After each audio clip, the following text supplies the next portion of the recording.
Shalom, shalom, shalom. Selamat pagi dan selamat menikmati satu hari baru lagi buat kita. Rabu tanggal 24 November tahun 2021. Tuhan Yesus baik, amin. Terpujilah Tuhan kita yang hidup, karena dalam anugerahnya Dia telah memberkati tidur malam kita dan membangunkan kita di hari yang luar biasa ini. Baiklah, seperti biasa sebelum kita lebih jauh melakukan semua kegiatan hari ini, marilah kita sama-sama kembali merenungkan firman Tuhan yang akan menjadi pedoman dalam menjalani hari ini, yang akan tetap kita ambil dari pembacaan Alkitab 25 hari bersama kitab 2 Raja-Raja. Sekali lagi bahwa saya sangat yakin pembacaan Alkitab ini akan membuat kita semakin mengenal Allah dengan benar, bertumbuh dan berakar kuat di dalam Dia, serta mengalami perubahan karakter dan semakin serupa dengan gambaran Kristus. Baiklah, hari ini kita akan membaca kitab 2 Raja-Raja pasal yang ke-8, ayat pertama sampai dengan ayat yang ke-29. Judul perenungan kita hari ini, Tuhan memelihara dengan caranya yang hebat. Sebagai pengantar renungan ini, saya akan coba bacakan untuk kita ayatnya yang ke-6. Lalu raja bertanya-tanya, dan perempuan itu menceritakan semuanya kepadanya. Kemudian raja menugaskan seorang pegawai istana menyertai perempuan itu dengan pesan, pulangkanlah segala miliknya dan segala hasil ladang itu sejak ia meninggalkan negeri ini sampai sekarang. Kita tentu masih ingat kisah perempuan Sunem dalam pasal 4 yang mendapatkan anak setelah Elisa bernubuat. Namun naas setelah anak itu besar, ia tiba-tiba mati. Perempuan itu menunjukkan iman yang besar dan kemudian Allah memakai Elisa untuk membangkitkan anak itu. Dan sejak saat itu, kita tidak mendengar lagi kisah si perempuan Sunem ini. Barulah dalam pasal 8 ini kita mendengar lagi tentang dia. Ternyata atas saran Elisa, ia mengungsi ke Mesir selama 7 tahun lamanya. Namun setelah ia kembali ke kampung halamannya, ia menemukan bahwa tanahnya telah diambil orang. Tampaknya kasusnya sama seperti yang dialami Naomi dalam kitab Rut. Maka perempuan Sunem ini mengadukan perkara itu kepada raja.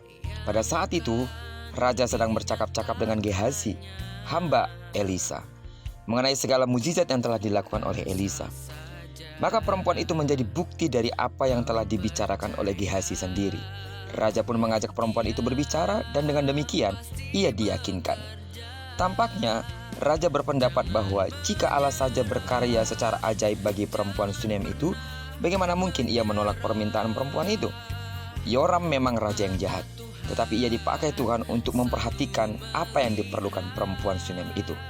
Saat Elisa tidak ada di sana, sekali lagi Allah bekerja dalam caranya yang ajaib. Sidang jemaat Tuhan yang saya kasih dalam nama Tuhan Yesus, jika Allah bekerja di hati seorang raja yang jahat untuk memelihara umatnya, tidakkah ia juga akan memelihara dan memperhatikan Anda? Allah dapat memakai berbagai cara dan berbagai jenis orang untuk memelihara orang yang dikasihinya. Amin. Selain itu, Allah berkarya bukan hanya untuk waktu yang singkat.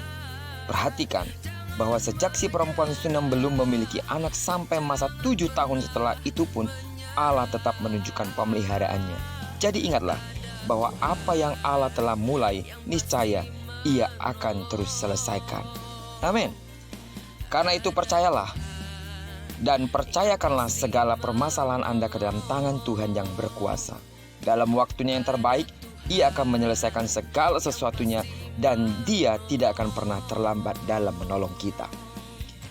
Tuhan yang kita kenal tidak pernah kehabisan ide, tidak pernah kehabisan cara bagaimana Dia telah memulai sesuatu yang baik bagi kita, dan Dia akan terus melanjutkannya, dan Dia tidak akan pernah menyerah atas kita. Amin. Kiranya perenungan kita hari ini menyemangati iman dan roh kita untuk tetap bergantung sepenuhnya kepada Allah, yang dalam anugerahnya, dalam kuasanya, Dia akan menunjukkan tangan kuasanya yang hebat untuk menolong, menopang, dan memberkati kita. Terpujilah nama Tuhan. Diberkatilah kita sepanjang hari ini dan digenapi firman yang berjanji bahwa apa yang dikerjakan tangan kanan dan tangan kiri kita dibuatnya berhasil. Kemanapun kaki kanan, kaki kiri kita melangkah, di sana kemuliaan Tuhan akan dinyatakan. Amin. Doaku bagi seluruh sidang jemaat Tuhan yang masih sakit secara fisik, dalam nama Yesus disembuhkanlah engkau sesuai dengan takaran imanmu. Bagi saudara memiliki pergumulan, ingat perenungan kita hari ini. Tidak ada yang mustahil bagi setiap orang yang percaya dan berharap kepada Tuhan. Diberkatilah kita semua bersama dengan orang-orang yang kita kasih, serta bersama dengan orang-orang yang kita cintai dimanapun mereka berada. Terpujilah nama Tuhan. Shalom.